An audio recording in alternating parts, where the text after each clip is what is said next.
ওং পরমাত্মনে নমঃ। শুনছেন শ্রী শ্রী রামকৃষ্ণ কথামৃত। রামকৃষ্ণ দক্ষিণেশ্বরে ভক্ত গৃহে বিংশ পরিচ্ছেদ। দক্ষিণেশ্বর মন্দিরে রতন প্রভৃতির সঙ্গে শ্রীরামকৃষ্ণের এক চিন্তা ও এক কথা। সা চাতুরী চাতুরী। শ্রীরামকৃষ্ণ কালী পরিচিত ঘরে ছোট খাটটিতে বসিয়া আছেন, সহাস্য বদনে ভক্তদের সহিত কথা কহিতেছেন। আর তাহা একটা দুটা হইবে। আজ রবিবার 9 সেপ্টেম্বর 1800 ভাদ্র শুক্লা সপ্তমী। ঘরের মেঝেতে রাখাল মাস্টার রতন বসিয়া আছেন। শ্রীযুক্ত রামলাল, শ্রীযুক্ত রাম চাটুর্যে, শ্রীযুক্ত হাজরা মাঝে মধ্যে আসিতেছেন ও বসিতেছেন। রতন শ্রীযুক্ত যদু মল্লিকের বাগানের তত্ত্বাবধানে করেন। ঠাকুরকে ভক্তি করেন ও মাঝে মাঝে আসিয়া দর্শন করেন। ঠাকুর তাহার সহিত কথা কহিতেছেন।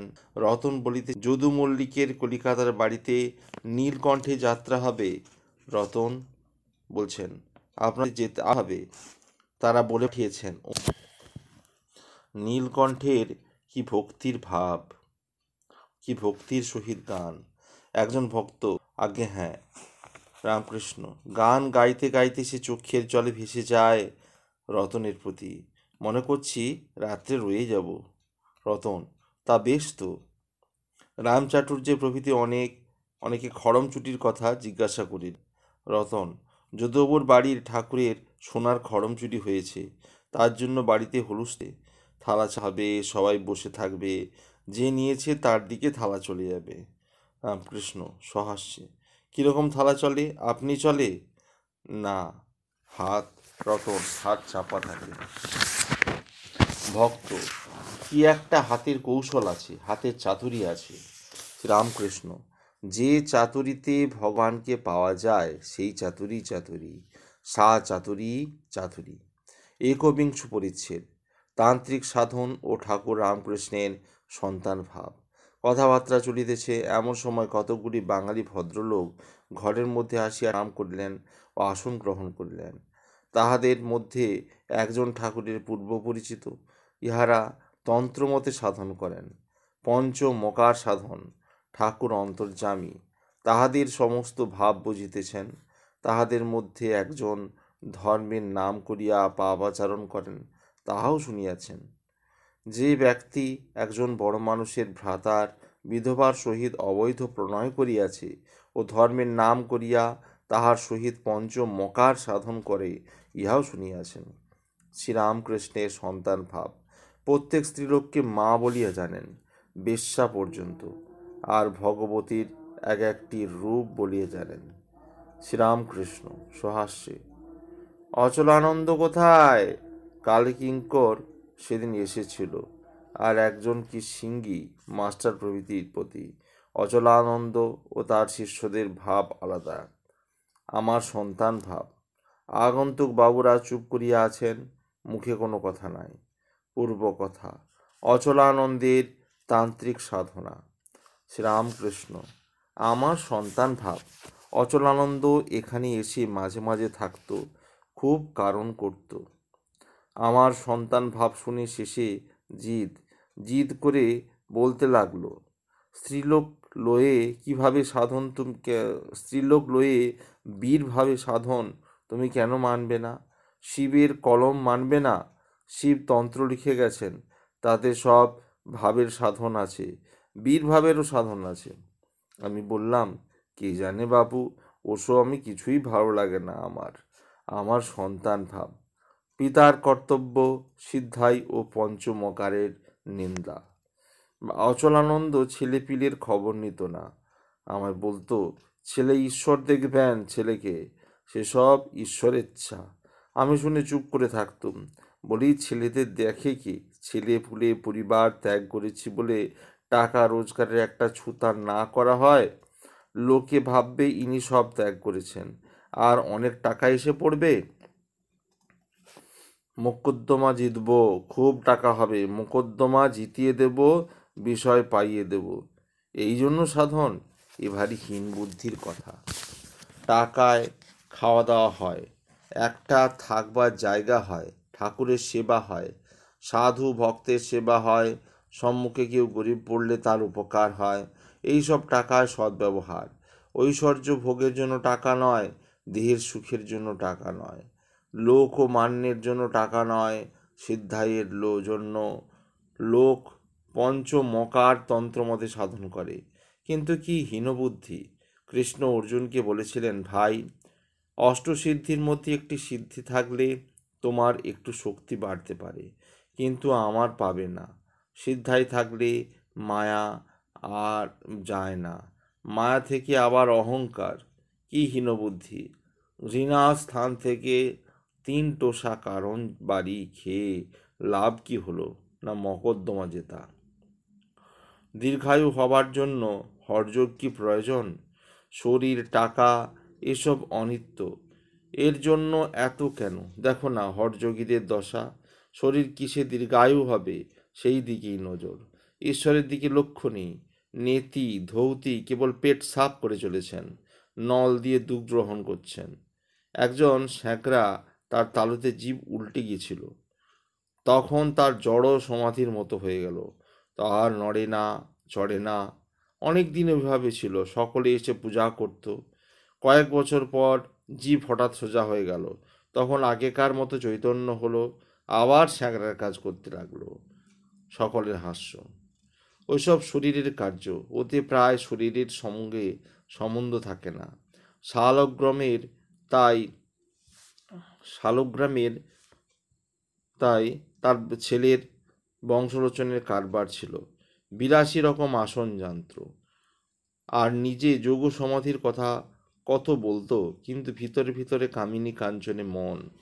দাওয়ান মদন ভট্টের কত হাজার টাকার একখানা নোট পড়েছিল, টাকার লোভে এসে টপ করে খেয়ে ফেলেছে, গিলে ফেলেছে, পরে কোনো রূপে বার করবে, কিন্তু নোট আদায় হলো। শেষে 3 বৎসর মেয়াদ। তার সরল বুদ্ধিতে ভাবতুম বুঝি বেশি এগিয়ে পড়েছে। মাইরি বলছি। পূর্ব কথা, মহেন্দ্র পালের টাকা ফেরানো। ভগবতী তেলি কর্তাভজা মেয়ে মানুষ নিয়ে সাধনের নিন্দা। এখানে সিঁথির মহেন্দ্র পাল 85 টাকা দিয়ে গিয়েছিল রামলালের কাছে। সে চলে গেলে পর রামলাল আমায় বললে, আমি জিজ্ঞাসা করলাম কেন দিয়েছে? রামলাল বললে, এখানের জন্য দিয়েছে। তখন মনে উঠতে লাগলো যে দুধের দেনা রয়েছে, না হয় কতক শোধ দেওয়া যাবে। ওমা, রাত্রে শুয়ে আছি, হঠাৎ উঠে পড়লাম, একবার বুকের ভিতর বিল্লি আঁচড়াতে লাগলো। তখন রামলালকে গিয়ে বললাম, কাকে দিয়েছে? তোর খুড়িকে কি দিয়েছে? রামলাল বললেন, না, আপনার জন্য দিয়েছে। তখন বললাম, না, এক্ষুনি টাকা ফিরিয়ে দিয়ে আয়, তা না হলে আমার শান্তি হবে না। রামলাল ভোরে উঠে টাকা ফিরিয়ে দিয়ে আসে, তবে হয়। ও দেশে ভোগী তেলি কর্তাভজা দলের ওই মেয়ে মানুষ নিয়ে সাধন। একটি পুরুষ না হলে মেয়ে মানুষ সাধন ভজন হবে না। সেই পুরুষটিকে বলে রাগ ও কৃষ্ণ। 3 বার জিজ্ঞাসা করে, কৃষ্ণ পেয়েছিস? সেই মানুষটা 3 বার বলে, পেয়েছি। ভোগী মানে ভগবতী, শূদ্র, তেলি সকলে গিয়ে তার পায়ের ধুলো নিয়ে নমস্কার করে। তখন জমিদারের বড় রাগ হলো, আমি তোকে দেখেছি। জমিদার একটা দুষ্ট লোক পাঠিয়ে দেয়, তার পাল্লায় পড়ে তার আবার পেটে ছেলে হয়। একদিন একজন বড় মানুষ এসেছিল, আমায় বলে, মহাশয়, এই মোকদ্দমাটি কিসে জিত হয় আপনার করে দিতে হবে, আপনার নাম শুনে এসেছি। আমি বললাম, বাবু, সে আমি নই, তোমার ভুল হয়েছে, সে অচলানন্দ। যার ঠিক ঠিক ঈশ্বরে ভক্তি আছে, সে শরীর, টাকা এসব গ্রাহ্য করে না। সে ভাবে দেহ সুখের জন্য কি, লোকমান্যের জন্য কি, টাকার জন্য। আবার তপ জপ কি, এসব অনিত্য, দিন 2-3-এর জন্য। আগন্তুক বাবুরা এইবার গাত্রোত্থান করিলেন, নমস্কার করিয়া বলিলেন, তবে আমরা আসি। তাহারা চলিয়া গেলেন। ঠাকুর শ্রীরামকৃষ্ণ ঈষৎ হাস্য করিতেছেন ও মাস্টারকে বলিতেছেন, চোরা না শুনে ধর্মের কাহিনী। সকলের হাস্য। দ্বাবিংশ পরিচ্ছেদ। নিজের উপর শ্রদ্ধার মূল ঈশ্বরে বিশ্বাস। শ্রীরামকৃষ্ণ মনির প্রতি সহাস্যে, আচ্ছা নরেন্দ্র কেমন? মণি, আজ্ঞা খুব ভালো। শ্রীরামকৃষ্ণ, দেখো তার অমন বিদ্যে, যেমন বিদ্যে তেমন বুদ্ধি, আবার গাইতে বাজাতে। এদিকে জিতেন্দ্রিয় বলেছে বিয়ে করবে না। মণি, আপনি বলেছেন যে পাপ পাপ মনে করে যে করে সেই পাপী হয়ে যায়, আর উঠতে পারে না। আমি ঈশ্বরের ছেলে, এই বিশ্বাস থাকলে শীঘ্র শীঘ্র উন্নতি হয়। পূর্ব কথা। কৃষ্ণ কিশোরের বিশ্বাস ও হরধারীর পিতার বিশ্বাস। শ্রীরামকৃষ্ণ, হ্যাঁ বিশ্বাস। কৃষ্ণ কিশোরের কি বিশ্বাস বলতো? একবার তার নাম করেছি। আমার আবার পাপ কি? আমি শুদ্ধ নির্মল হয়ে গেছি। হরধারী বলেছিল, অজামিল আবার নারায়ণের তপস্যা গিয়েছিল। তপস্যা না করলে কি তার কৃপা পাওয়া যায়? শুধু একবার নারায়ণ বললে কি হবে? ওই কথা শুনে কৃষ্ণ কিশোরের যে রাগ! এই বাগানে ফুল তুলতে এসেছিল, হলধরের মুখের দিকে চেয়ে দেখল না। হলধরের বাপ ভারী ভক্ত ছিল। স্নানের সময় কোমর জলে গিয়ে যখন মন্ত্র উচ্চারণ করত, রক্তবর্ণাং চতুর্মুখং, এই সব ধ্যান সাধন করত, তখন চক্ষু দিয়ে প্রেমাশ্রু পড়ত। একদিন এড়েদার ঘাটে একটি সাধু এসেছে, আমরা দেখতে যাব, কথা হলো। হরধারী বললে, সেই পঞ্চভূতের খোলটা দেখতে গিয়ে কি হবে? তারপর সেই কথা কৃষ্ণ কিশোরের কথা বলেছিল কি? সাধুকে দর্শন করে কি হবে? এই কথা বললে, যে কৃষ্ণ নাম করে বা রাম নাম করে তার চিন্ময় দেহ হয়, আর সে সব চিন্ময় দেখে। চিন্ময় শ্যাম, চিন্ময় ধাম বলেছিল। একবার রামকৃষ্ণ কি, একবার রাম নাম করলে শতবার সন্ধ্যার ফল পাওয়া যায়। তার একটি ছেলে যখন মারা গেল, প্রাণ যাবার সময় রাম নাম বলেছিল।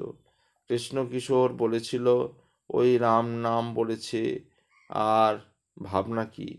তবে মাঝে মাঝে একবার কাঁদত, পুত্র শোক।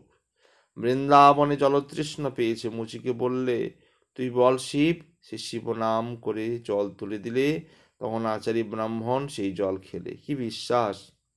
বিশ্বাস নাই, অথচ পূজা জপ সন্ধ্যাদি কর্ম করছে, তাতে কিছুই হয় না। কি বল, কি বলো? মণি, আজ্ঞা হ্যাঁ। শ্রীরামকৃষ্ণ সহাস্যে, গঙ্গার ঘাটে নাইতে এসেছে দেখেছি। কত রাজ্যের কথা। বিধবা পিসি বলছে, মা দুর্গাপূজা আমি না হলে হয় না, স্মৃতি গড়া পর্যন্ত।